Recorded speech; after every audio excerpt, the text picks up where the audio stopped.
Bismillahirrahmanirrahim. Assalamualaikum warahmatullahi wabarakatuh. Waalaikumsalam.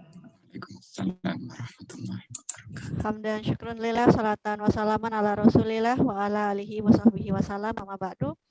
Alhamdulillah, pemirsa setia Syariah Community yang dirahmati Allah, tidak terasa sudah 10 hari pertama sudah terlewati di bulan Ramadan 2022 ini. Pada sore hari ini, seperti biasa, kurma spesial Ramadan dari Syariah Community kembali mengudara di tengah kita semua untuk menjelang berbuka mungkin di waktu Indonesia Barat, waktu Indonesia Tengah dan Timur sudah berbuka, tetapi tetap mudah-mudahan menambah keberkahan senantiasa di bulan Ramadan ini. Pada hari ini 14 April 2022, seri ke-13 dengan tema Hidup Berkah dengan Transaksi Syariah, yang insya Allah sudah hadir bersama kita dua narasumber kita. Yang pertama ada Ibu Dr. Henik Hari Astuti MAK. Beliau merupakan dosen dari Universitas Trisakti Jakarta. Kemudian yang kedua ada Ustadz Dr. Abdul Misno. Beliau, Waalaikumsalam warahmatullahi wabarakatuh. Beliau merupakan Direktur PPS NICE Bogor. Mungkin tanpa berpanjang kalam lagi, saya akan langsung mempersilahkan waktu dan layarnya kepada yang pertama Ibu Dr. Heni Hari Hastuti untuk menyampaikan materinya. Kepada Ibu Heni, kami persilakan Ibu, tafadholi. Terima kasih Ibu Rizky. Bismillahirrahmanirrahim. Assalamualaikum warahmatullahi wabarakatuh. Para pemirsa, pecinta, dan penikmat kurma dimanapun saat ini berada. Alhamdulillahirabbil alamin. Puji syukur kita panjatkan kehadirat Allah Subhanahu wa taala karena atas izinnya, atas ridhonya hari ini kita masih diberikan kesehatan, nikmat panjang umur sehingga kita bisa memasuki bulan Ramadan yang saat ini sudah masuk ke 10 hari kedua. Salawat serta salam tak lupa kita sampaikan kepada junjungan Nabi besar Muhammad Shallallahu Alaihi Wasallam. Semoga kita sebagai umatnya kelak mendapatkan syafaat dari beliau di Yaumul Qiyamah. Alhamdulillahirabbil alamin, hari ini saya diberikan kesempatan oleh Pak Holib dari Syariah Community dan juga diberikan izin oleh Allah Subhanahu wa taala untuk sekedar berbagi. Jadi kenapa tema ini diambil? Itu karena sebenarnya latar belakangnya adalah keprihatinan sebenarnya ya dari kita ini melihat bahwa negara kita ini kaya raya gitu ya, apa yang nggak ada gitu kan. Kemudian kalau dulu kita pernah katanya tongkat ditanam aja jadi tanaman gitu, berarti kan kaya banget. Tapi kenapa sih kok kayaknya kemiskinan masih terus ada, bahkan makin bertambah dengan adanya pandemi ini. Kemudian juga kayaknya ekonomi masyarakat juga belum membaik juga sampai saat ini. Minyak goreng langka, solar ngantri gitu ya, dan lain-lain dan lain-lain. Nah, apa nih yang salah sebenarnya gitu ya? Ternyata setelah kita gali, kemudian kita amati, kita cermati, banyak masyarakat, bahkan kita ini mayoritas adalah Muslim gitu ya, umat Islam, tetapi bagaimana mereka bermuamalah? Muamalahnya itu sudah mengandung keberkahan atau belum? Gitu ya. Sehingga kok masih kondisi bangsa ini sampai saat ini masih banyak kalau kita dapati orang yang masih belum bisa makan, kemudian masih juga banyak orang yang kita dapati bahwa mencari pekerjaan saja susah gitu. Apa yang salah? Nah, barangkali inilah yang akan kita gali hari ini gitu ya. Apa sih bagaimana supaya hidup kita itu ada keberkahannya dalam bermuamalah. Saya spesial membahas tentang muamalah ya. karena memang hari ini kita fokus tentang bagaimana kita bermuamalah secara syariah supaya hidup kita itu nanti penuh berkah. Izinkan saya untuk sharing hidup berkah dengan transaksi syariah.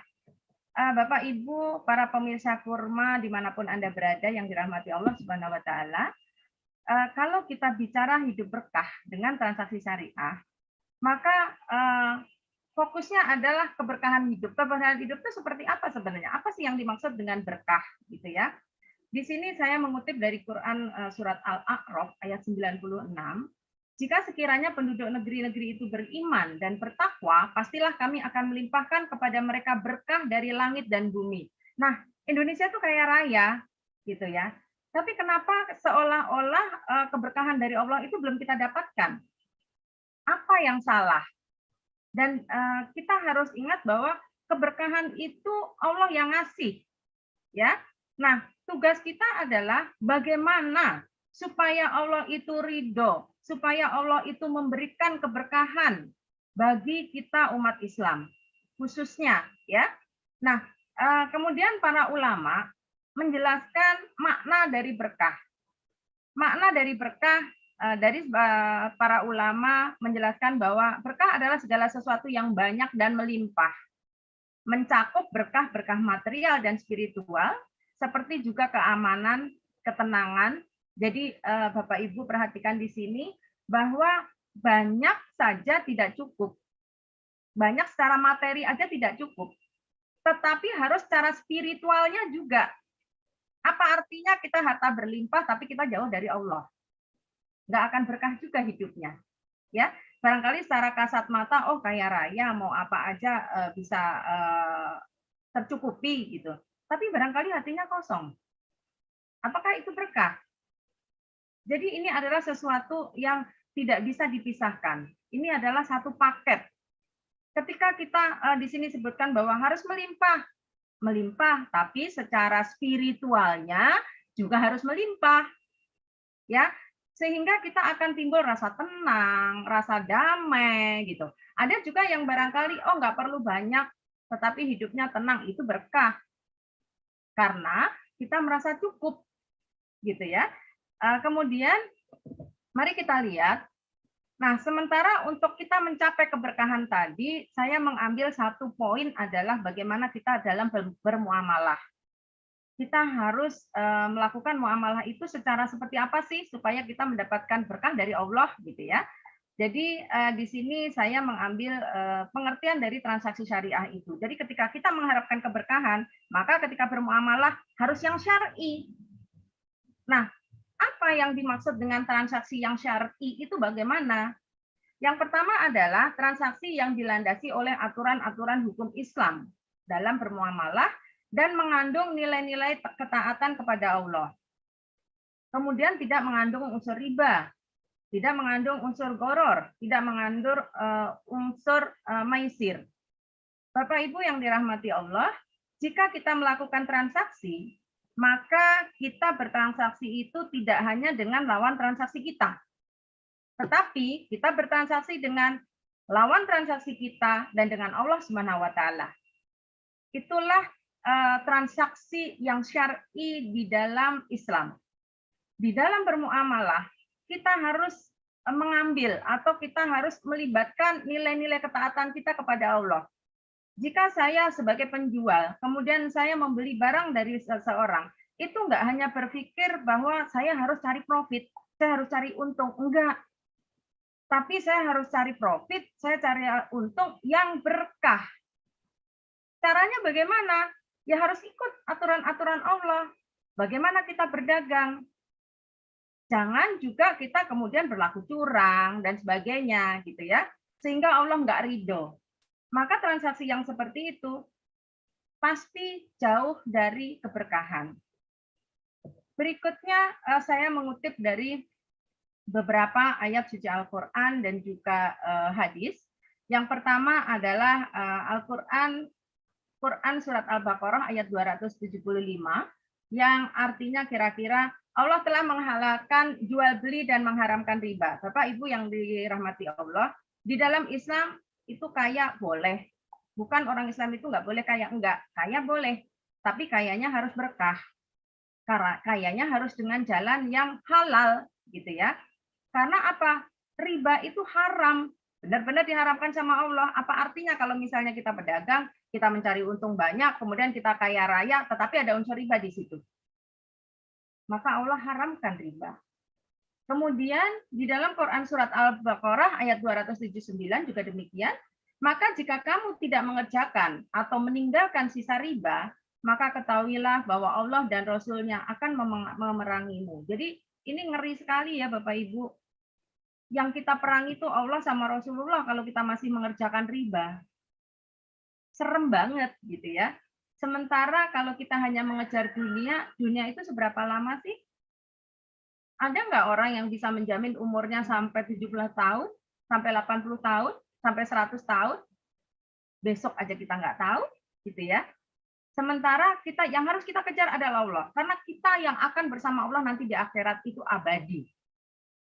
Kalau saat ini misalnya kita dengan pasangan hidup kita dengan anak-anak kita, paling sampai kita meninggal kita berpisah. Kalau kita kejar kebahagiaan hanya yang duniawi saja, subhanallah, sangat menyedihkan. Dunia itu sangat-sangat sebentar. Ibaratnya orang katanya bertamu, kemudian mampir minta minum. Setelah itu pergi. Yang namanya bertamu, kemudian minta minum, itu hanya seberapa lama sih? Yang lama adalah perjalanannya. Yang lama adalah nanti kelak di akhirat seperti apa. Nah, itulah ketika kita hidup di dunia ini, tugas kita adalah mencari bekal sebanyak-banyaknya untuk nanti kita hidup di akhirat. Salah satunya dengan muamalah. Kemudian di hadis riwayat Tabrani, di sini disebutkan bahwa dosa riba terdiri dari 72 pintu. Dosa riba yang paling ringan adalah bagai seseorang menzinai ibu kandungnya. Nauzubillah.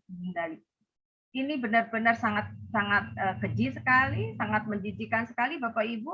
Kalau kita pahami sekali benar-benar hadis ini, maka kita akan ngeri banget gitu ya dengan apa yang dinamakan riba. Nah, saat ini masalahnya masyarakat kita itu masih terlalu menganggap remeh gitu ya.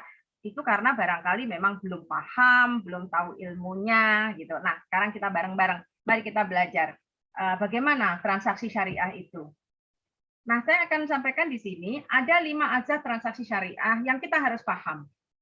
Yang pertama adalah prinsip persaudaraan atau ukhuwah. Kemudian yang kedua, prinsip keadilan atau adalah.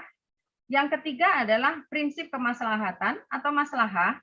Kemudian yang keempat, prinsip keseimbangan atau tawasun. Yang kelima adalah prinsip universalisme, menyeluruh atau sumuliyah.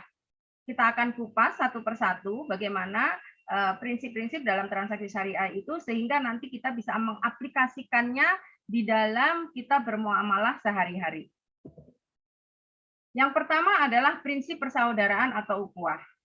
Bapak Ibu yang dirahmati Allah, di dalam transaksi syariah itu menjunjung tinggi nilai kebersamaan dalam memperoleh manfaat atau sharing ekonomiknya.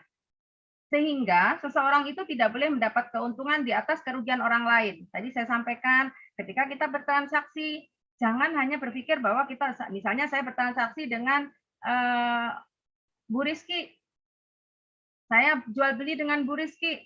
Nggak bisa, saya hanya berpikir bahwa ya udah urusan saya kan hanya Bu Rizky. Tidak.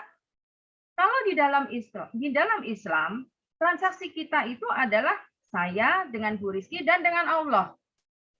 Ini jangan pernah ditinggalkan. Dan ini adalah yang paling penting. Sehingga ketika kita bertransaksi dengan lawan bisnis kita atau partner bisnis kita, maka libatkan Allah. Bahwa ada Allah di situ. Ada hak Allah di situ. Jangan hanya misalnya saya mau mencari keuntungan aja, kemudian saya menghalalkan segala cara.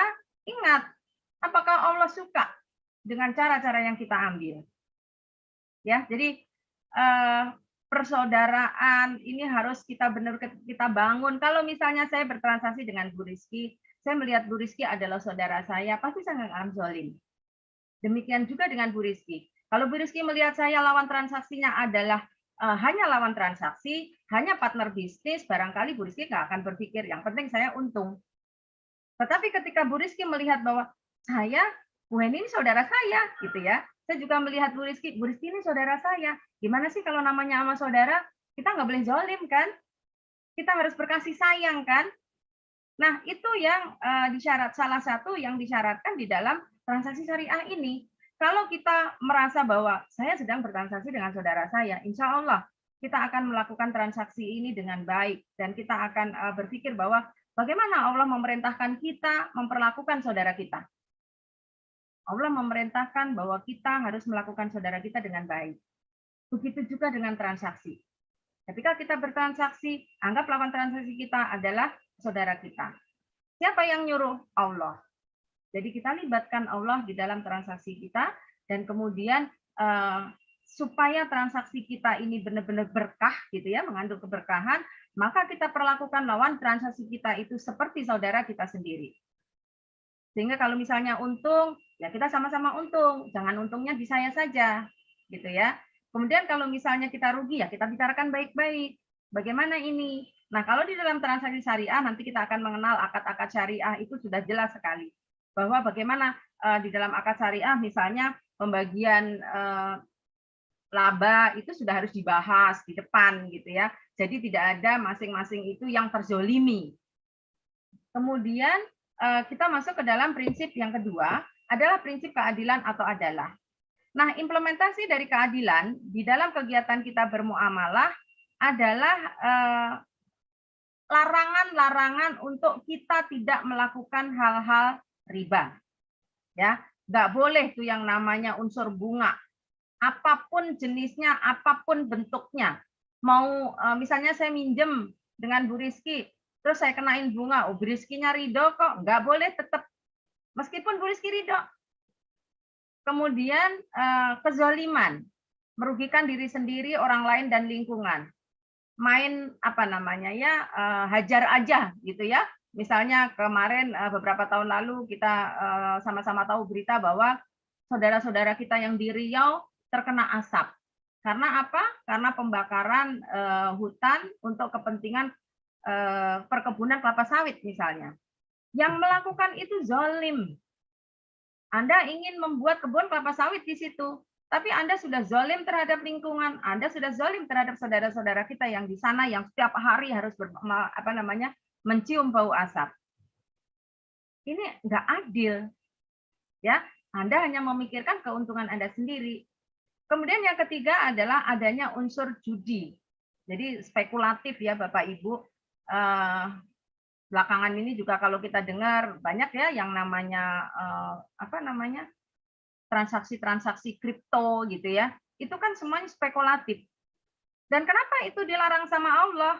Karena yang namanya spekulatif itu kalau Anda tidak beruntung ya berarti Anda ntar akan ruginya tuh luar biasa gitu. Kecewanya akan luar biasa. Ya, namanya spekulatif. Kalau pas kita dapat untung, alhamdulillah gitu ya. Tapi begitu Anda rugi, begitu Anda nggak untung, kerugian itu yang akan menyakitkan, istilahnya seperti itu. Makanya ini tidak diperbolehkan di dalam Islam. Jadi transaksi Islam di dalam syariah itu yang jelas-jelas aja deh, gitu ya. Jadi nggak usah yang berandai-andai. Seandainya saya naruh 20 juta, nanti kembalinya 20 juta. Kan seandainya, belum tentu 25 juta. Kalau kembalinya ternyata nanti 15 juta gimana? Gitu ya. Ini saking sayangnya Allah kepada kita. Jadi kita itu diberikan hal-hal yang pasti aja deh gitu karena Allah Maha tahu bahwa manusia itu kecenderungannya adalah kecewa, ya. Kemudian yang keempat adalah goror, unsur ketidakjelasan. Jadi kalau kita namanya transaksi harus jelas aturannya, ya. Misalnya di dalam akad-akad syariah nanti kita bisa belajar lagi tentang akad-akad syariah. Nah itu perlu sesi khusus gitu ya. Itu harus jelas di dalam akad syariah, di dalam akadnya itu harus sudah di-clearkan gitu ya. Misalnya saya punya uang 10 juta, kemudian saya investasi ke bank muamalat misalnya ya. Nah, di situ itu harus sudah dijelaskan. Uang saya 10 juta ini untuk investasi saya 6 bulan, berapa kira-kira saya akan dapatkan? Harus sudah jelas. Kalau Bapak Ibu di bank konvensional misalnya ya, Anda taruh uang 10 juta, di situ dibilangnya Anda dapatnya 5%. Jadi uang 10 juta itu mau diinvestasikan oleh bank syariah kemudian profitnya 100 juta misalnya, Anda tetap aja dapatnya 5% dari 10 juta dari uang yang Anda investasikan, bukan dari hasil investasinya. Nah, di dalam Islam tidak. Ya. Kemudian berikutnya adalah haram. Barang atau jasa aktivitas yang dilakukannya itu tidak boleh haram. Ketika kita misalnya ada dari rekan-rekan kita, oh saya mau main obligasi obligasi syariah kan boleh, boleh. Tetapi harus lihat dulu sukuknya yang sukuk apa nih? Ya, jangan main yang misalnya diinvestasikannya ke unit link misalnya. Itu kan haram. Kemudian juga barangkali ada yang masih main asuransi misalnya ya. Nggak apa-apa kan saya asuransi syariah. Tapi Anda lihat, jangan hanya mau dibohongin bahwa ini transaksinya takaful misalnya. Anda harus paham, harus pelajarin. Takafulnya diinvestasikannya kemana? Gitu ya. Jadi makanya kita harus cerdas nih sebagai orang Islam. Supaya kita nggak dibohongin sama orang-orang yang kapitalis gitu ya. Sekarang banyak sekali nih, apa labelnya syariah, apa labelnya syariah. Karena mereka tahu marketnya besar. Umat Islam besar dan sekarang umat Islam sudah mulai sadar terhadap transaksi-transaksi syariah. Jadi udahlah dilabelin aja syariah. Dilabelin aja syariah, insya Allah kebeli, insya Allah kejual. Nah, kita sebagai konsumen jangan hanya melihat labelnya gitu ya Bapak Ibu. Jadi harus benar-benar kita dalami lagi. Harus kita benar-benar lihat lagi sampai detail. Benar nggak nih syariah? Kemudian berikutnya adalah prinsip kemaslahatan atau maslahah. Nah, di dalam kita bermuamalah itu harus membawa unsur-unsur kebaikan. Dan manfaatnya tidak hanya duniawi Bapak Ibu, tetapi juga duniawi dan ukhrawi, material dan spiritual, individual dan kolektif. Ya, tujuannya apa? Tujuannya supaya kita bisa mencapai makosid syariah. Apa sih makosid syariah itu? Makosid syariah yang pertama Bapak Ibu, akidah kita harus aman. Aman dalam arti akidah kita harus baik. Kemudian juga intelektual kita. Jadi tadi saya bilang jangan mau dibodoh-bodohin. Jadi kita harus pinter. Maaf. Sebentar ya, Bapak Ibu. Jadi kita harus sebagai orang Islam kita harus intelek, ya. Mohon maaf, saya harus angkat telepon dulu sebentar.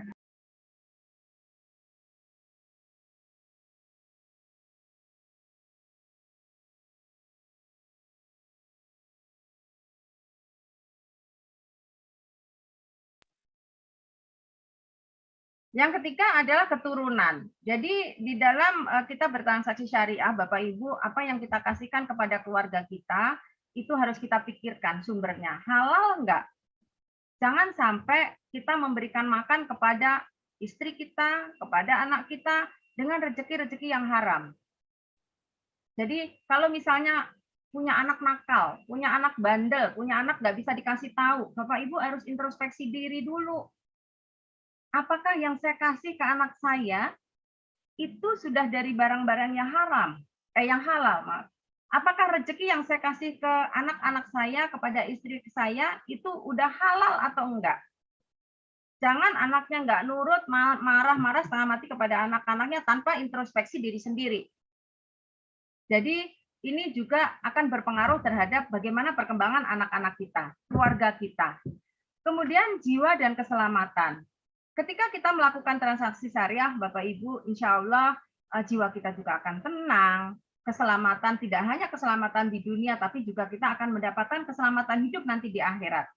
Karena apa? Karena memang kita ikut apa yang diperintahkan Allah, apa yang dicontohkan Rasulullah Shallallahu Alaihi Wasallam kita ikutin. Kemudian yang terakhir adalah harta benda. Kalau kita bertransaksi secara syariah, insya Allah kita akan mendapatkan harta yang penuh keberkahan. Berkah itu sama dengan cukup, ya. Banyak kalau nggak berkah ya berarti nggak akan cukup-cukup. Tapi kalau sedikit berkah, insya Allah cukup. Pernah saya dengar sebuah cerita bahwa ada seorang ustadz, ya, kehidupannya sangat sederhana sekali, istrinya pun sangat sederhana sekali. Tetapi ketika kita bertamu ke rumah ustadz itu selalu ada aja makanan yang disuguhkan, selalu ada aja jamuan yang disuguhkan.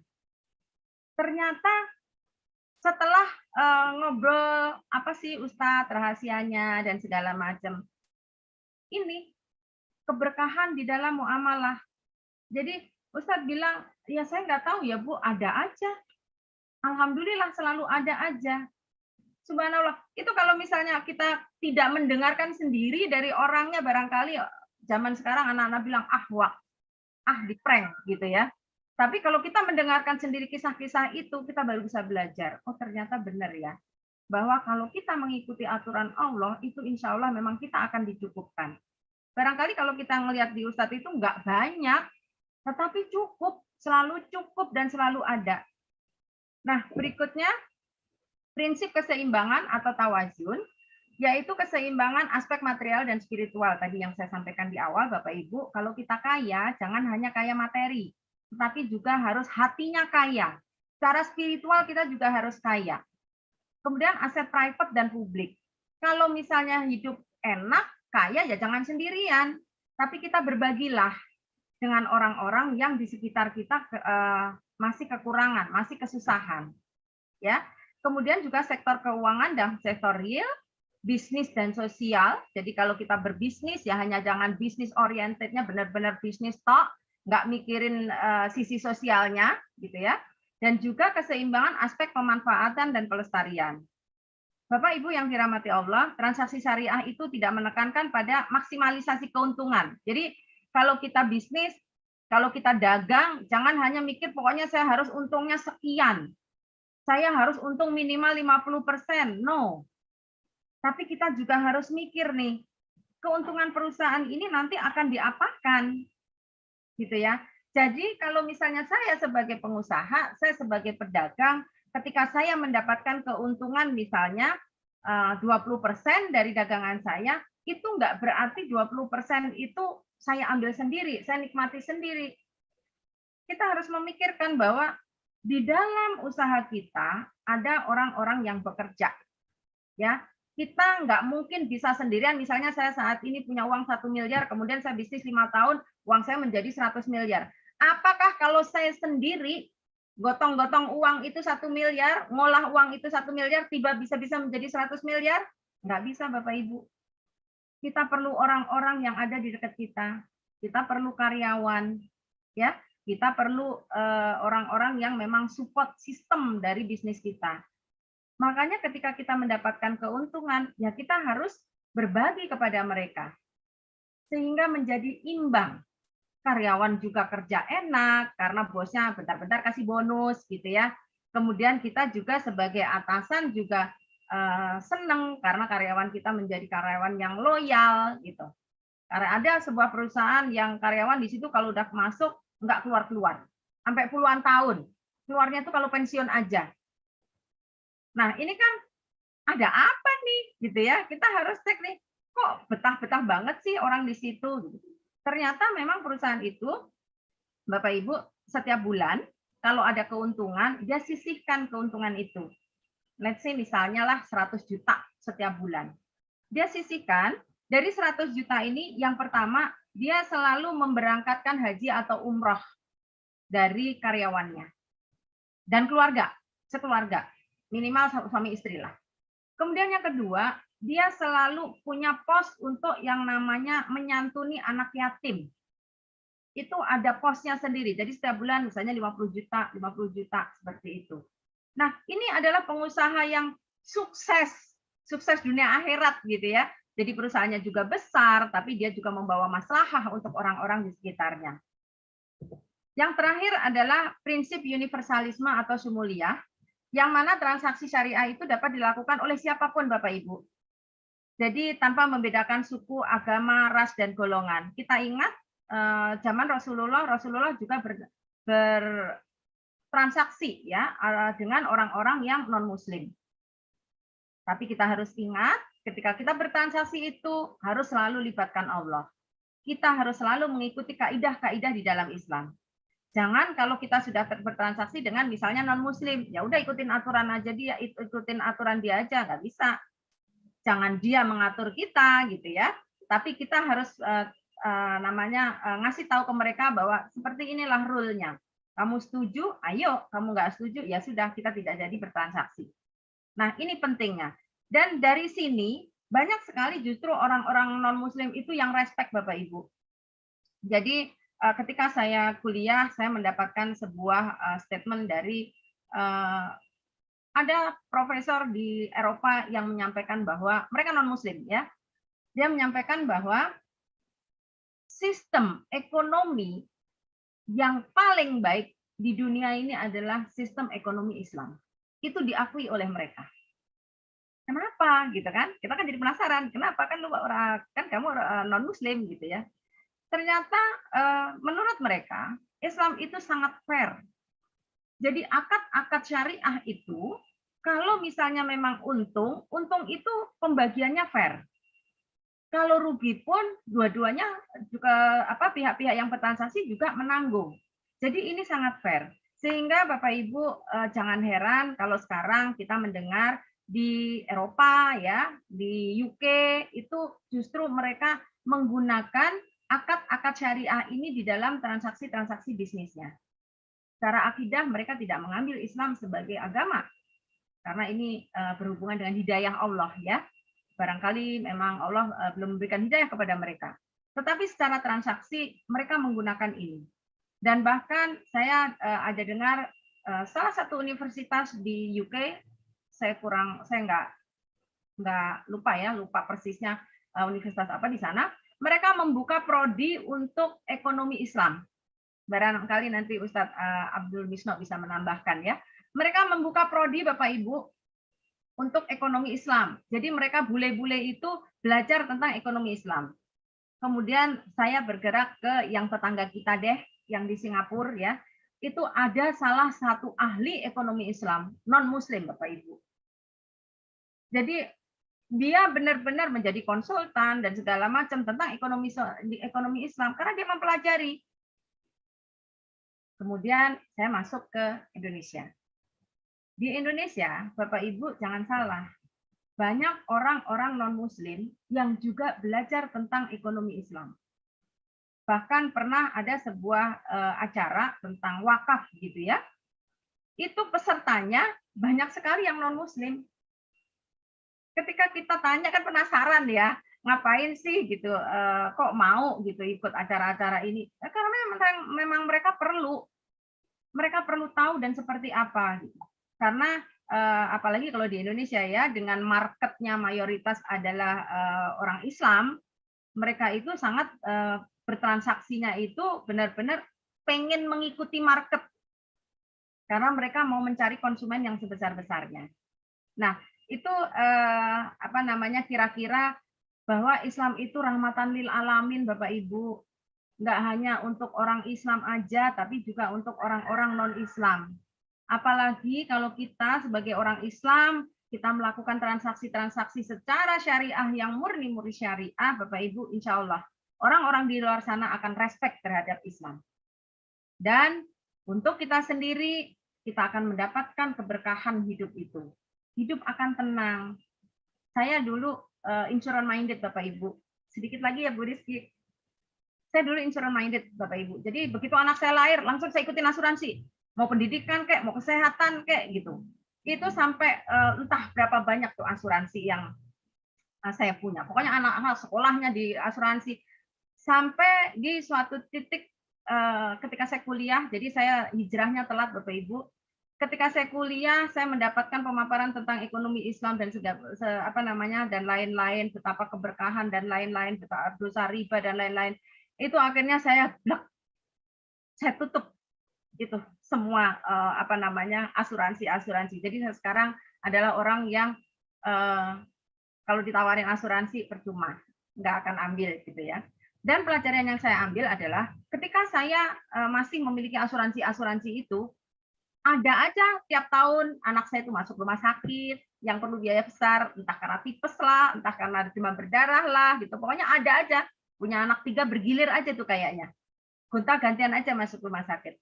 Nah, ketika saya berhenti asuransi, saya hanya berdoa sama Allah, saya hijrah karena Engkau. Saya asuransikan kesehatan anak-anak saya, kesehatan keluarga saya kepada Engkau. Dan alhamdulillah Bapak Ibu, sejak itu hampir kayaknya sejak itu memang nggak pernah ya kemudian ada sakit yang harus perlu biaya besar dan sebagainya. Jadi janji Allah itu benar gitu. Ketika kita taat, ketika kita sami'na wa ata'na, maka Allah akan cukupkan kita. Jadi Bapak Ibu nggak usah khawatir. Ketika kita sudah niat hijrah, kita meninggalkan yang riba, yakinlah bahwa Allah akan mencukupkan kita dengan yang halal. Saya rasa sampai di sini dulu, Bu Rizky. Nanti kita bisa lanjutkan dengan sesi tanya jawab. Terima kasih untuk waktunya. Saya kembalikan kepada Ibu Rizky. Assalamualaikum warahmatullahi wabarakatuh. Waalaikumsalam warahmatullahi wabarakatuh. Jazakillah khair Ibu Dr. Henik Haryastuti yang telah memberikan materinya. Ini luar biasa sekali. Jadi di sore hari ini kita mendapatkan insight seperti itu ya. Barangkali mungkin ini bukan barang baru tetapi di reminder kembali oleh Ibu Henik. Karena tadi Ibu sampaikan pentingnya muamalah dengan sesuatu yang Allah ridhoi, karena itu bukan hanya mencakup di dunia gitu ya Bu, targetnya itu, tapi meliputi akhirat. Dan termasuk tadi pengalaman pribadi Ibu ya yang dari insuran dan sebagainya, dan ketika kita sudah memasrahkan mungkin tawakal gitu ya kepada Allah, ternyata Allah menguatkan itu semua gitu ya.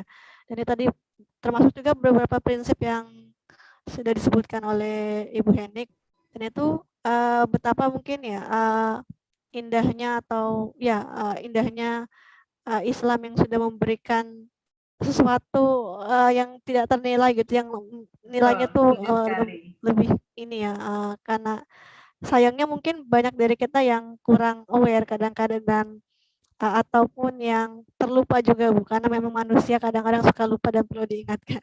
Ya, dan ini memang edukasinya harus masif Ibu Rizky. Ya. Siap Bu. Jadi kami siap berguru dengan Bu Henik ini insya Allah.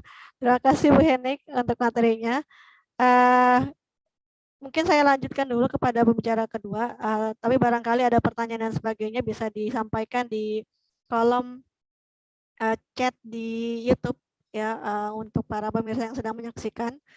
Berikutnya saya akan ke narasumber kedua. Ini sudah hadir di tengah kita Ustadz Dr. Abdi Misno. Assalamualaikum Ustadz. Waalaikumsalam warahmatullahi wabarakatuh. Baik Ustadz, waktu dan layarnya kami persilakan Ustadz. Tafadhol. Baik, terima kasih moderator kita. Alhamdulillah saya akan share screen dan akan memaparkan materi saja saya sekilas, karena tadi beberapa sudah dibahas ya, banyak sekali. Baik, saya akan mulai dengan Allah Subhanahu wa taala. Baik, terima kasih. Bismillahirrahmanirrahim. Assalamualaikum warahmatullahi wabarakatuh. Waalaikumsalam warahmatullahi wabarakatuh. Alhamdulillahirabbil alamin. Wassalatu wassalamu ala asrofil anbiya'i wal mursalin habibana wa nabiyyana Muhammadin sallallahu alaihi wasallam wa ala alihi wa ashabihi wa man tabi'ahum bi ihsanin ila yaumiddin wa ba'd. Qala Allah Ta'ala fi kitabihil karim, a'udzu billahi minasyaitonir rajim, bismillahirrahmanirrahim. Ya ayyuhalladzina amanu aufu bil uqud uhillat lakum bahimatul an'ami illa ma yutla alaikum ghairu mukhilli saydi wa antum hurum innallaha yahkumu ma yurid Wa qala azza wa jalla aidan a'udzu billahi minasyaitonir rajim walau anna ahlal qura amanu wattaqau la fatahna alaihim barakatim minas sama'i wal ard walakin kadzabu fakhadnahum bima kanu yaksibun. Wa qala Rasulullah sallallahu alaihi wasallam fi riwayatin qala Rasulullah sallallahu alaihi wasallam ya hakim inna hadzal mala hadratun khulwatun faman akhadahu bi sahawatin nafsin burikalahu fi wa man akhadahu bi israfi nafsin lam yubarak lahu fihi kalladhi ya'kulu wa la yashba al yadu ulya khairum min yadil ulya au al yadu ulya khairum min al yadis sufla. Wa qala aidan anna nabiyya sallallahu alaihi wasallam wa alihi wasallam qala salasun fihinna barakah al bai'u ila ajal wal muqarada wal khaltul burri bisyairi lil baiti la lil ba'i rawahu Ibnu Majah an Suhaib. Amma ba'd fa inna asdaqal hadits kitabullah wa khairal huda hudan nabiyyu sallallahu alaihi wasallam. Alhamdulillah, syukur kepada Allah Subhanahu wa taala yang telah memberikan kepada kita kenikmatan iman, Islam dan juga ihsan. Kemudian salawat dan salam mari sama-sama kita panjatkan kepada junjungan alam habibana wa nabiyana Muhammadin sallallahu alaihi wasallam, kepada seluruh ahlul baitnya, para sahabatnya serta orang-orang yang senantiasa mengikuti jejak sunnahnya hingga akhir zaman.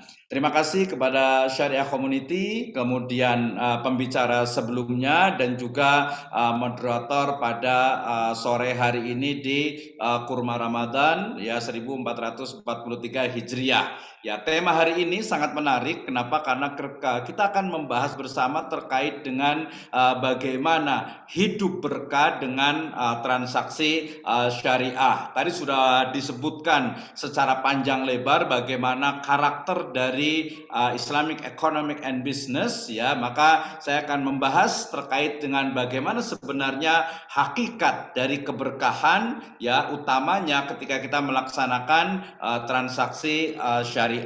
Saya awali dengan firman Allah Subhanahu wa taala dalam surat Al-Maidah ayat pertama. Ini sudah sering sekali kita dengar tetapi selalu kita ulang kembali. Fadzakir fa inna dzikra tanfaul mu'minin ya. Berilah peringatan karena peringatan itu akan bermanfaat bagi manusia. Fadzakir inna fa'atid dzikra fadzakir innama anta mudzakir. Allah Subhanahu wa taala berfirman, a'udzubillahi minasyaitonir rajim. Bismillahirrahmanirrahim. Ya ayyuhalladzina amanu aufu bil uqud. Wahai orang-orang yang beriman, penuhilah akad-akad itu. Nah, ayat ini nanti kita akan mengeksplor bagaimana korelasinya dengan apa? Dengan keimanan. Dan kita lanjutkan dalam surat Al-A'raf ayat ke-96 yang ini juga ayat yang sangat masyhur, sangat famous ya. Sering sekali kita dengar tentang bagaimana pintu-pintu keberkahan itu dibuka oleh Allah Azza wa Jalla. Allah Subhanahu wa taala berfirman, a'udzubillahi minasyaitonirrajim,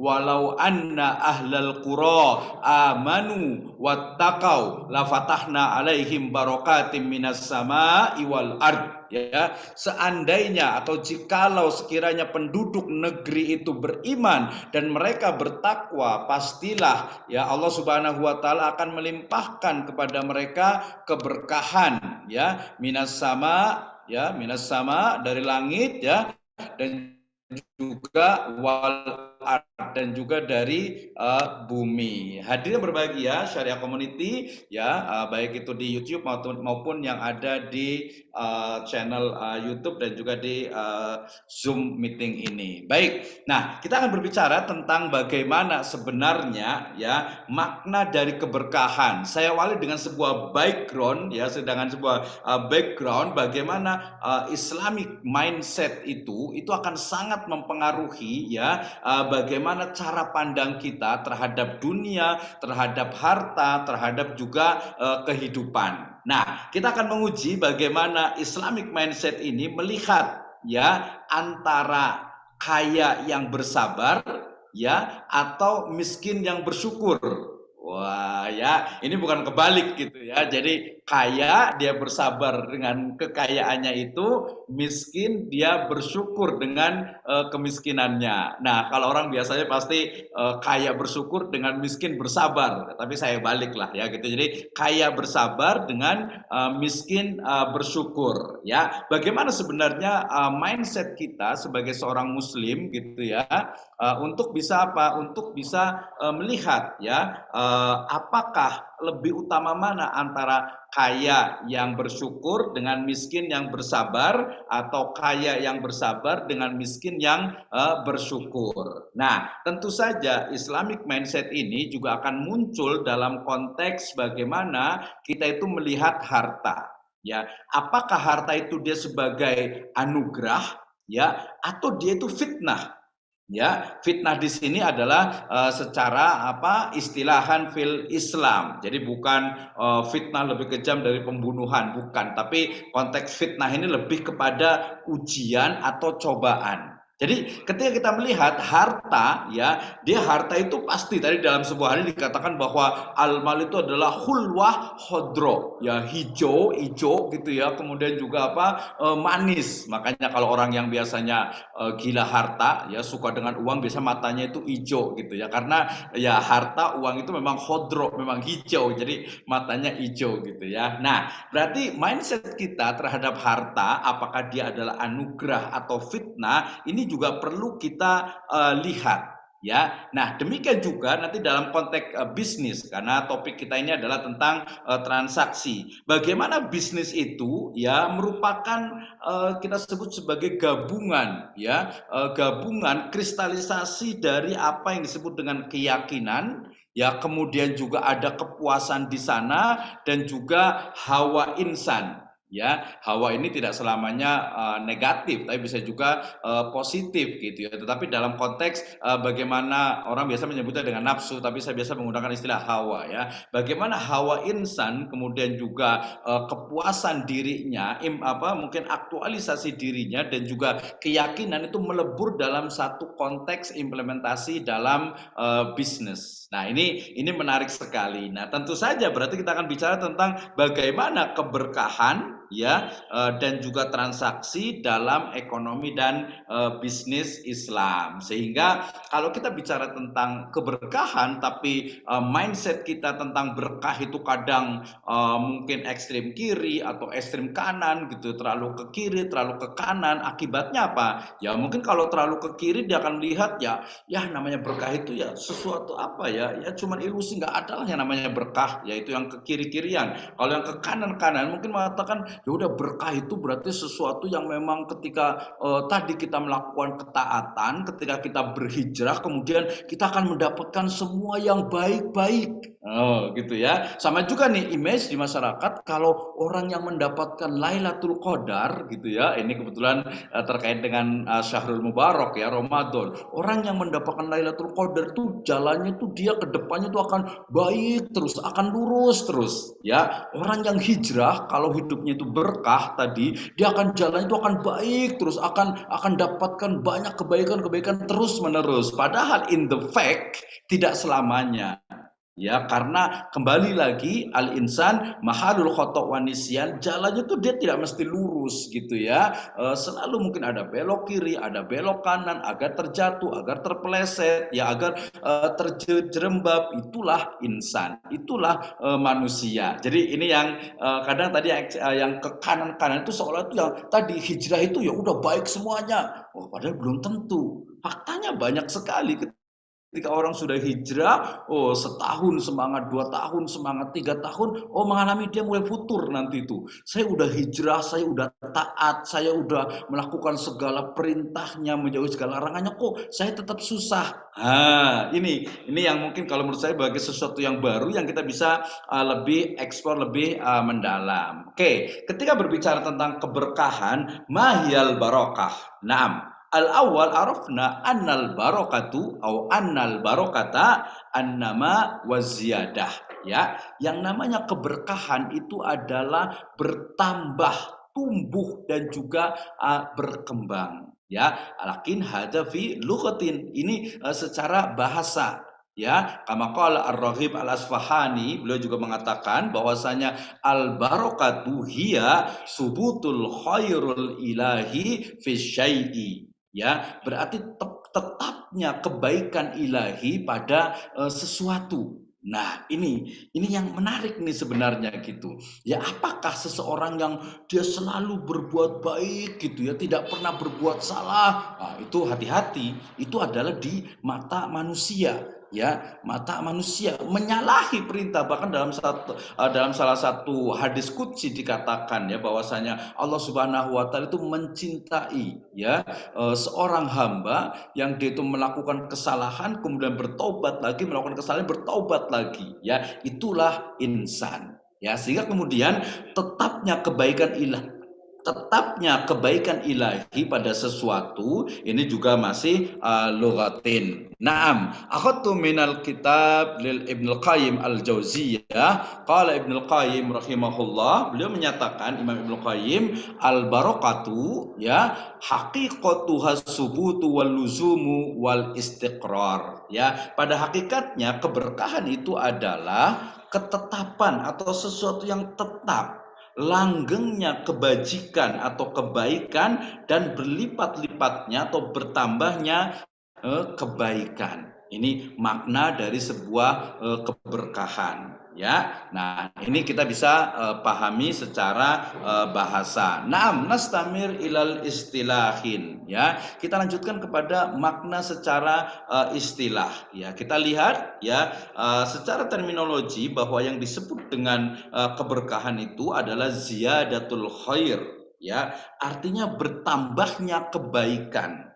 Sesuatu yang banyak dan juga nanti melimpah, mencakup berkah-berkah material dan juga spiritual. Ya, kenapa? Karena nanti keberkahan ini ada dua, ya. Bukan berarti ketika seseorang misalnya dia berinvestasi pada yang halal, gitu ya, dia investasi halal, kemudian dia memahami berkah itu berarti untung terus dong. Nah, tidak seperti itu. Kenapa? Karena keberkahan dia memiliki dua dimensi, ya, dimensi yang fisikal, material dan juga spiritual. Ya, ini banyak sekali terjadi. Seseorang yang mungkin hartanya itu tadi pemateri pertama juga sudah menyebutkan, hartanya itu mungkin tidak banyak, gitu ya, tidak banyak, tapi dia hatinya itu tenang, ya, sakinah, mawadah, warahmah, ya, ada ketenangan, ya, ada ketentraman, ada aman. Ya, ini nanti salah satu dari buah keimanan. Allah Subhanahu wa taala berfirman, dikatakan walladzina amanu walam yalbisu imanahum bidzulmin ulaika lahumul amnu wahum muhtadun. Konteks dari ayat ini adalah keamanan, ketenangan yang muncul dari apa? Keyakinan yang mendalam. Ibu dan Bapak sekalian, pemirsa di Syariah Channel dan juga di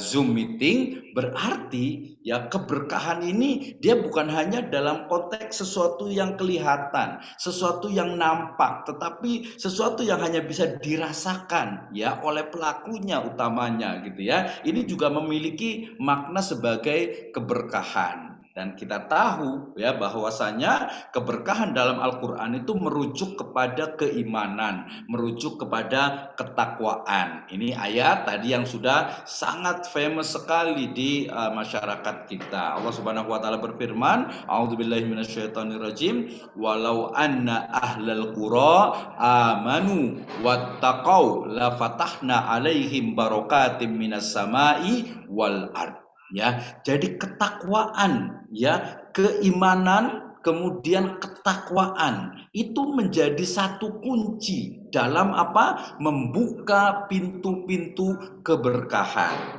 Nah, tentu saja iman, keyakinan, ketakwaan, ya, at-taqwa, al-yaqin fil qalb wa nitqu bil lisan wal a'mal bil janan. Ya, berarti takwa ini dia implementasi lebih luas dari keimanan. Nah, dalam konteks transaksi kita akan bicara bahwasanya transaksi syariah ya pelaksanaan dari ekonomi Islam dan juga bisnis keuangan itu adalah satu dari implementasi ketakwaan kepada Allah Azza wa Jalla. Nah, konteks keberkahan dalam Al-Quran berarti diawali dengan apa? Dengan keimanan dan juga ketakwaan. Nah, banyak sekali sebenarnya ayat-ayat yang lainnya yang berbicara tentang bagaimana itu sebuah ketakwaan. Tapi satu ayat itu sudah cukup ya bagi kita mewakili. Kalau nanti bisa ditambahkan lagi. Next to the sunnah Rasulullah Sallallahu Alaihi Wasallam. Ya, ini ada sebuah riwayat yang sebuah hadis yang diriwayatkan oleh Imam Ahmad. Ya, dikatakan Innallaha tabaraka wa ta'ala yabtali abdahu bima a'toh. Faman radiya bima qasamallahu barakallahu lahu fihi wa wasa'ahu wa man lam yarda lam yubarik lah wa lam yazidhu ala ma kutibalah rawahu Ahmad wal Baihaqi wa sahahahul Albani. Nah, sesungguhnya Allah Subhanahu wa taala itu maha luas karunia-Nya, lagi maha tinggi, ya, akan menguji. Allah Subhanahu wa taala itu akan menguji setiap hambanya dengan rizki. Ya, nanti kita ketahui bahwa rizki itu ya atau harta itu bukan hanya satu-satunya rizki, ya kan? Nah, Allah Subhanahu wa taala itu akan menguji hambanya dengan rizki, ya, rizki yang diberikan kepadanya.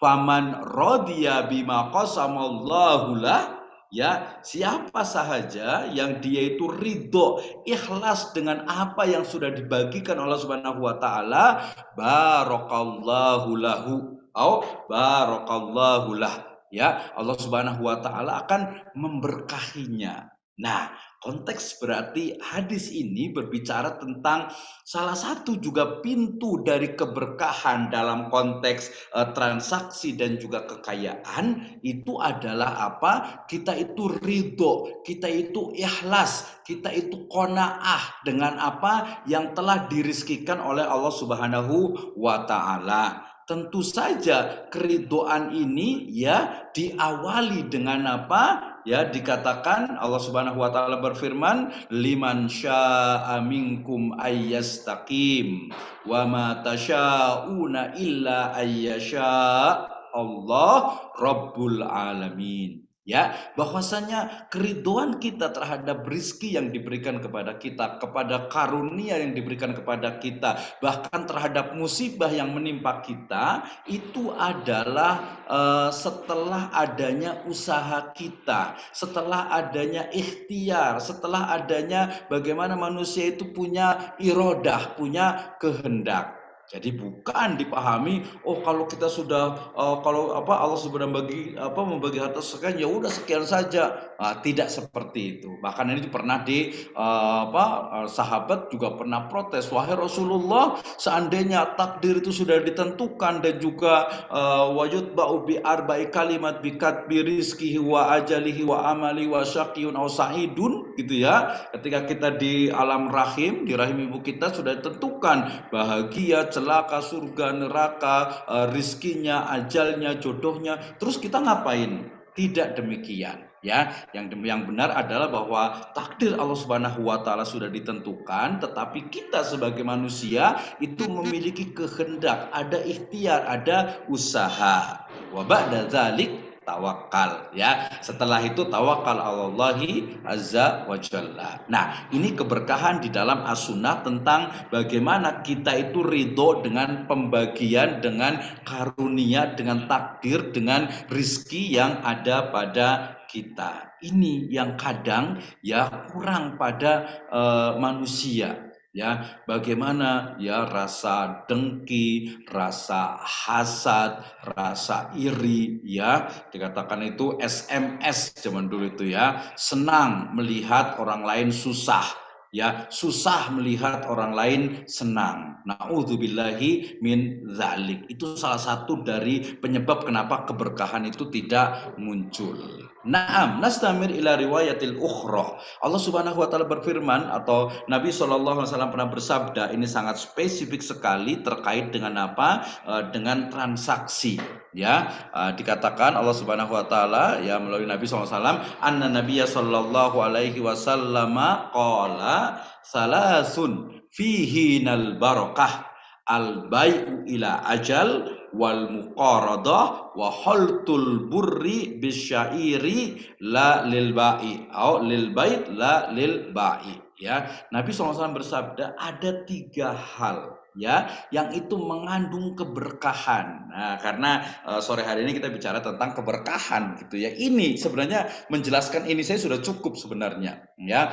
Salasun fihi nal barokah. Ada 3 hal yang mengandung keberkahan. Yang pertama adalah al bai'u ila ajal.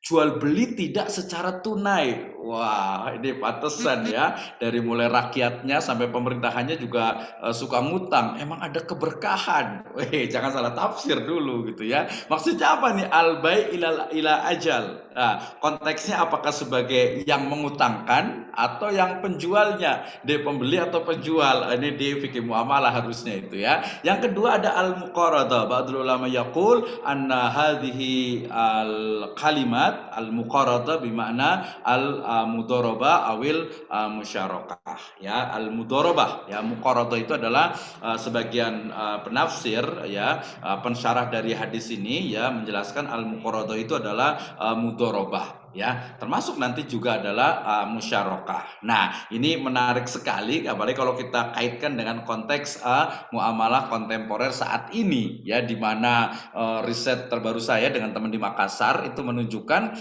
bank itu ya, perbankan syariah ya, mereka lebih senang dengan akad murabahah gitu ya, lebih senang menggunakan murabahah. Alasannya kenapa? Lebih gampang Pak, nggak ribet gitu ya. Kemudian jelas Pak, nggak macam-macam ya. Kemudian juga di sistem akuntansinya juga udah jelas Pak. Kalau pakai misalnya menggunakan MMQ misalnya, menggunakan musyarakah mutanaqisah, ribet Pak gitu kan. Kemudian orang juga belum mau, kemudian ribetnya itu keuntungannya itu susah ditebak Pak. Kemudian juga sistem akuntansi kita belum mendukung Pak. Sistem perbankan kami belum ada Pak untuk yang seperti itu, ribet dan lain sebagainya. Padahal ya Islamic values ya, nilai-nilai dalam Islamic economic values itu adalah ini ya, muqaradah atau mudharabah atau musyarakah. Kenapa? Karena dia konsepnya adalah kemitraan. Nah, ini menarik juga. Kemudian juga ada wa khaltul burri bisyairi ya. Jadi dia mencampur ya, disebutkan di sini terjemahnya adalah jawabut atau lebih tepatnya gandum ya.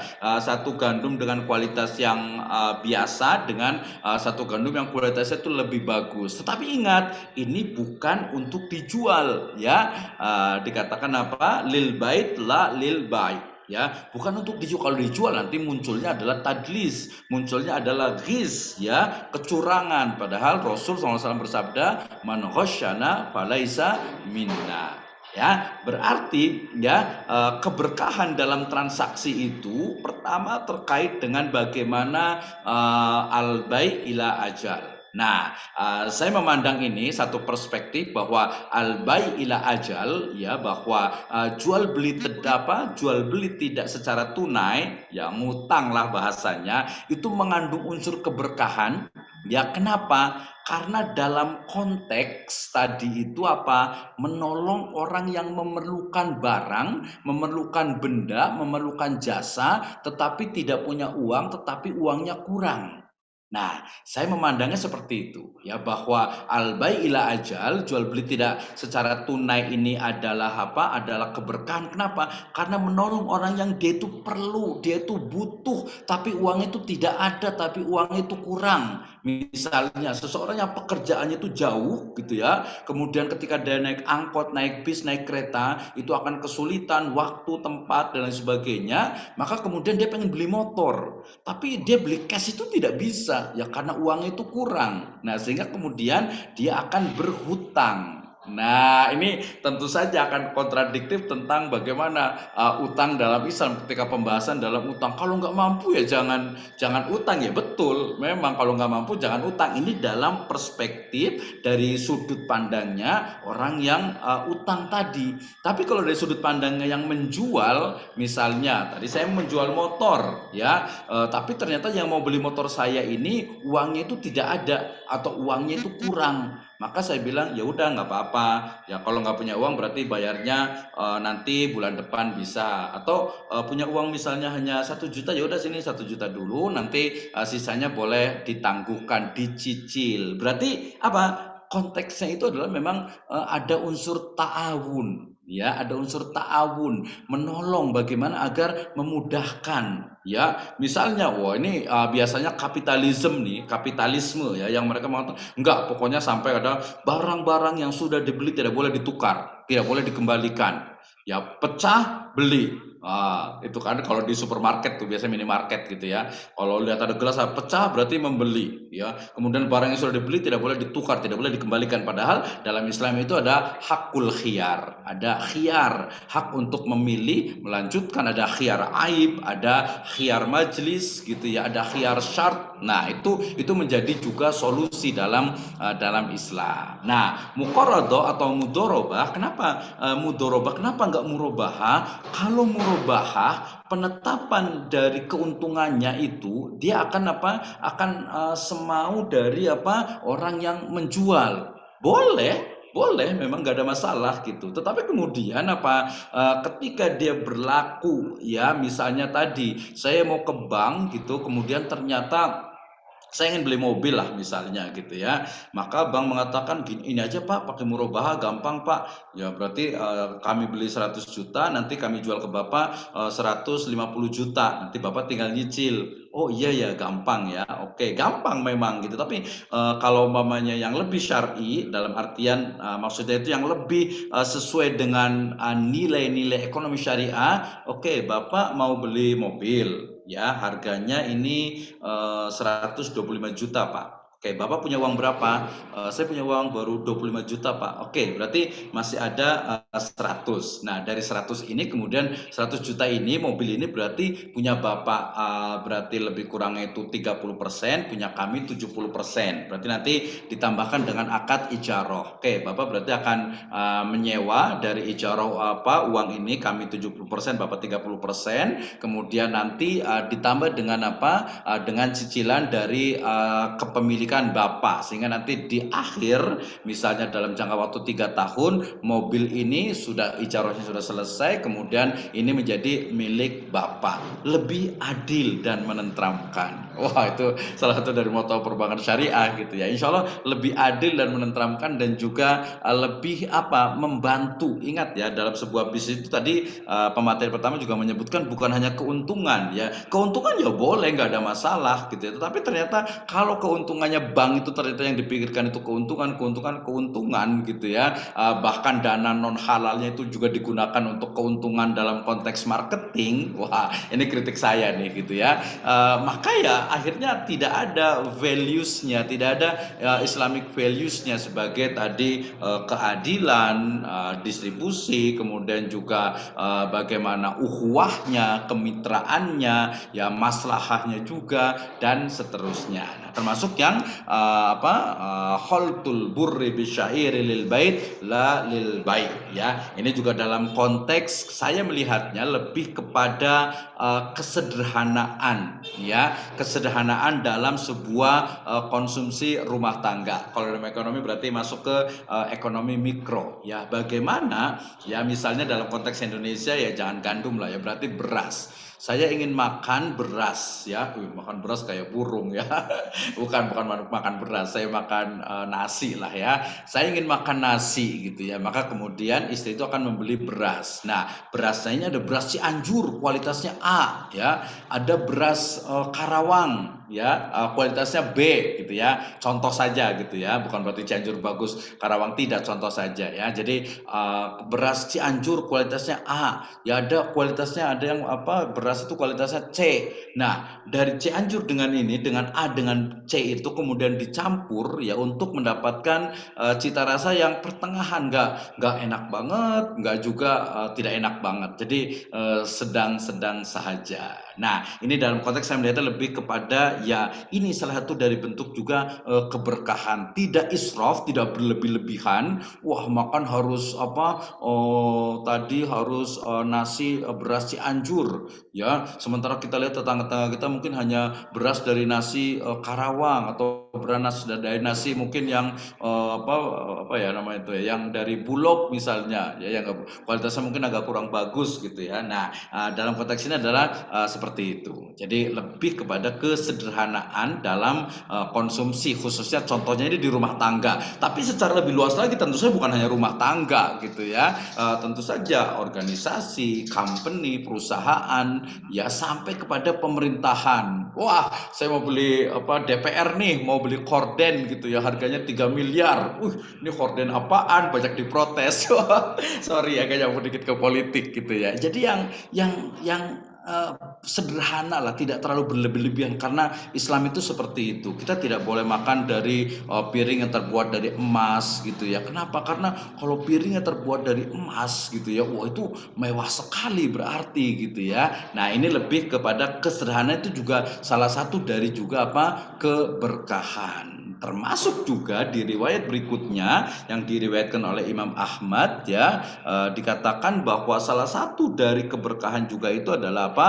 Bai'ul mabrur dan juga amalur rojuli biyadih. Nah, ini menjadi hal yang sangat menarik kita bisa diskusikan. Ada asar juga dari para sahabat terkait dengan ini sebenarnya. Ya, dari pembahasan saya yaitu keberkahan dalam transaksi syariah. Ya, itu diawali dengan apa? Ya, syariah compliance. Tadi sudah disebutkan oleh pemateri pertama. Ya, saya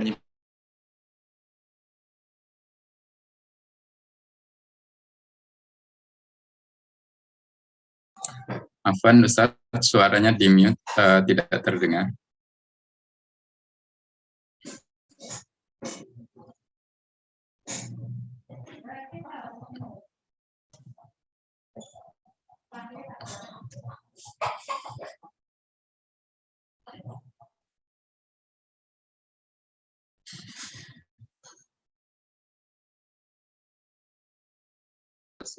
Oke, baik. Mudah-mudahan terdengar kembali. Ini, ya, terima kasih. Ya, ini pakai yang satunya lagi. Baik. Nah, jadi keberkahan dalam konteks transaksi syariah itu adalah terkait dengan pertama di belakang pintu. Ya, oke. Ya, kesimpulan materi saya pada hari ini, yang pertama adalah bahwa keberkahan, ya mohon maaf ini tidak ada ya, keberkahan dalam transaksi itu diawali dengan apa? Syariah compliance, yaitu patuh syariah. Ya, ini baru first step, ya, langkah pertama. Kalau kita ingin berkah, maka patuhi syariah dulu. Ikuti aturan syariah, utamanya dalam transaksi, bisnis, keuangan, ekonomi, dan seluruh activities. Ya, ini yang pertama. Step yang kedua adalah keyakinan mendalam, ya, tentang rububiyah, uluhiyah, asma wa sifat, tentang Allah Subhanahu wa taala. Ya, bagaimana ternyata apa yang kita lakukan ini, ya sejatinya semuanya itu adalah minallahi azza wa jalla, fillahi azza wa jalla, wa ilallahi azza wa jalla. Jadi ini, setelah patuh syariah, keyakinannya juga ditumbuhkan. Ini sebenarnya tidak bisa dipisahkan. Itu sebenarnya tidak bisa dipisahkan. Ini hanya memudahkan saja. Jadi kalau transaksi kita, kalau bisnis kita ingin berkah, pertama patuhi syariah. Ya, kalau dia sudah patuhi syariah, dalam konteks ini syariah itu kan lebih kepada hukum. keyakinannya harusnya di awal. Harusnya itu di awal dia harus yakin dulu. Tapi ketika oke lah, keyakinan bisa sambil berjalan, gitu ya. Artinya keyakinannya terus diperdalam. Kalau hanya syariah saja, itu nanti akan kering. Ya tadi saya beberapa kali ikut konferensi internasional, baik itu di Malaysia, kemudian juga di Lombok juga, di beberapa yang di Indonesia juga, banyak sekali ahli dalam ekonomi syariah ternyata non-Muslim. Ya berarti syariah Islam atau ekonomi dan bisnis syariah itu dia hanya sebatas ilmu tanpa adanya keyakinan. Tahu mereka patuh syariah, oh Anda itu asuransi syariah itu harus begini, tahu gitu. Tapi dia tidak meyakini. Nah berarti keyakinan ini ya bisa di depan, bisa di tengah-tengah, juga bisa di akhir. Gitu ya. Nah patuh syariah, ikuti aturan syariah dalam berbisnis, ya. Kemudian keyakinan mendalam itu diteruskan. Misalnya begini, banyak sekali nih. Ketika orang tuh, Pak, saya udah bisnis sesuai syariah, kok saya rugi? Allah nggak adil dong. Mana buktinya? Itu berarti dia syariahnya dulu, keyakinannya tidak terus dikembangkan. Saya pernah menjadi Dewan Pengawas Syariah di salah satu perusahaan di Jakarta Selatan, gitu ya. Waktu itu kebetulan awal itu sangat bagus sekali. Kemudian ketika di tengah-tengah dia merekrut head sales dari kita sebutnya mantan dari Meikarta, gitu ya. Sehingga mindsetnya itu nggak Islami. Ya sehingga kemudian apa? Sales itu ditekan, laku. Sementara ruhiyahnya ya ada memang dia stylenya itu sampai ada Arabian Day gitu ya, ada puasa Senin Kemis gitu, tapi keyakinannya itu nggak belum masuk gitu. Nah ini menjadi permasalahan gitu ya, sehingga kemudian akhirnya ya perusahaan itu akhirnya bangkrut, rugi, ya pemiliknya dikejar-kejar polisi gitu ya. Nah ini jadi masalah gitu. Kenapa? Karena dia tergoda, udah patuh syariah awalnya, tapi kemudian tidak secara kontinu keyakinannya itu terus dijaga, dipelihara, ya. Akhirnya kemudian kembali lagi, bahkan banyak yang kecewa. Akhirnya customernya tuh kecewa. Masa syariah kok begini? Ya, ini simbolnya aja Islami pakai peci gitu ya. Padahal tidak syariah. Nah ini yang harus terus-menerus. Makanya saya letakkan di tengah. Dan terakhir ini pada level yang lebih tinggi, ini Bu Dr. Henik pasti sudah level tadi juga sebutkan tentang maqasidus syariah, ya, bagaimana maksud dan tujuan syariat. Nah ini sebagai sebuah juga pemikiran, ini levelnya agak high sedikit, ketika Al-Ghazali dengan Asy-Syatibi merujuk kepada Imam Al-Juwaini radhiyallahu rahimahumullah, mereka selalu menggunakan maqasidul khamsah. Ya, ada hibduddin, ada hibdun nafas, ada hibdul akal, ada hibdun nasl, ada hibdul mal. Tetapi kemudian dalam konteks kontemporer, misalnya Abu Zahroh, beliau membagi menjadi 3 dan lebih applicable. Ada tahdibul fard, ada iqamatul adalah, ada al-maslahah. Nanti beda lagi mungkin dengan Jasir Auda, kita juga sedang merumuskan dalam konteks Indonesia ini apa nih? Apakah mungkin kalau saya bikin tentang masalah ekonomi syariah terbitan dari UIN Alauddin Makassar itu maqasidus syariah dalam konteks keindonesiaan. Ya, ini juga menarik. Bahkan saya juga ingin mengeksplor lagi tentang ya dasar dari negara kita yaitu Pancasila dalam konteks maqasidus syariah yang keindonesiaan. Jadi maksudnya lebih lebih membumi dan juga ya lebih applicable gitu ya. Kalau tadi ya itu bagus, Al-Ghazali ya luar biasa, Asy-Syatibi luar biasa. Ya tapi kalau dalam udah pakai maqasid indeks gitu ya, indeks maqasid syariah sudah pakai IMS, teman-teman yang di statistik, yang di kuantitatif itu akan apa lagi nih gitu ya. Ternyata yang digunakan di indeks maqasid syariah itu lebih banyak menggunakan Abu Zahroh. Nah, itu juga perlu kita perbaharui lagi. Di sini ada Dr. Bahrul Ilmi, ini mudah-mudahan bisa melahirkan pemikiran-pemikiran maqasid yang keindonesiaan tanpa meninggalkan fundamen asas dari syar'i itu sendiri. Nah, ini adalah sebuah keberkahan. Terakhir berarti keberkahan dalam transaksi syariah itu adalah transaksi yang sesuai dengan aturan syariah, memahami maksud dan tujuan syariah, bertambahnya kebaikan dengan bersyukur, berkurang bukan berarti tidak berkah. Ini adalah fitnah atau cobaan. Ini yang 2 yang terakhir, boleh dicatat. Ya, ketika harta itu berkurang, ketika bisnis itu merugi, bukan berarti tidak berkah. Ini adalah fitnah dalam konteks bahasa Arab, artinya cobaan.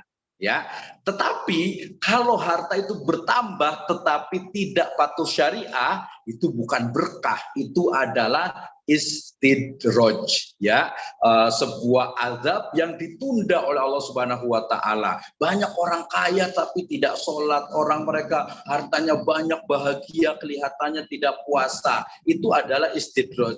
Orang bisnis yang maju berkembang di mana-mana, ya, tetapi dia tidak patuh syariah, itu adalah istidraj. Nah, tentu saja terakhir dari saya bahwa makna syariah itu bukan hanya secara tekstual yang ada di dalam Al-Quran dan As-Sunnah, tetapi syariah dalam konteks bagaimana kemaslahatan al-amah itu bisa dirasakan oleh seluruh ummah. Wallahu a'lam bishawab. Saya kembalikan ke moderator. Terima kasih. Baik, jazakumullah khair Ustadz Dr. Abdul Misno yang telah menyampaikan materinya. Ini luar biasa sekali, kita banyak belajar tentang bisnis, transaksi syariah seperti itu, termasuk Islamic mindset, bagaimana ketika kaya selalu bersabar dan ketika miskin tetap bersyukur gitu. Baik, terima kasih Ustadz atas materinya. Ini karena sudah masuk pertanyaan, mungkin saya langsung saja membacakan pertanyaan ini untuk Ibu Dr. Henik. Pertanyaannya seperti ini.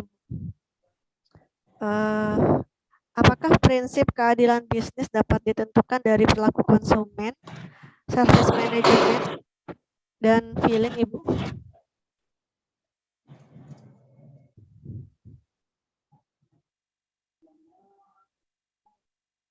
Silahkan, Bisa Ibu. diulang, Bu Baik. Rizky? Nggak clear. Ya. Oke, pertanyaannya seperti ini. Apakah prinsip keadilan bisnis dapat ditentukan dari perilaku konsumen dan service management, Bu? Baik, terima kasih. Keadilan dalam bisnis, yang namanya keadilan ya berarti antara dua belah pihak, gitu ya, Bu ya. Dan kalau kita bicara misalnya keadilan dalam bisnis, berarti kalau saya bertransaksi misalnya dengan lawan saya bisnis dengan Bu Rizky, maksudnya keadilan di sini adalah kita bisnis itu adalah sama-sama untung, ya, sama-sama rugi, sama-sama kita tanggung. Nah, kalau ditanyakan apakah bisa direpresentasikan dengan apa tadi Bu, service manajemennya ya? Ya betul, service manajemen, Bu. Ya, service manajemennya bisa, karena dengan service manajemen disitulah kita bisa melihat gitu bahwa sebenarnya si pelaku bisnisnya, misalnya saya sebagai pihak pertama, kemudian saya memberikan servis kepada konsumen saya, gitu ya.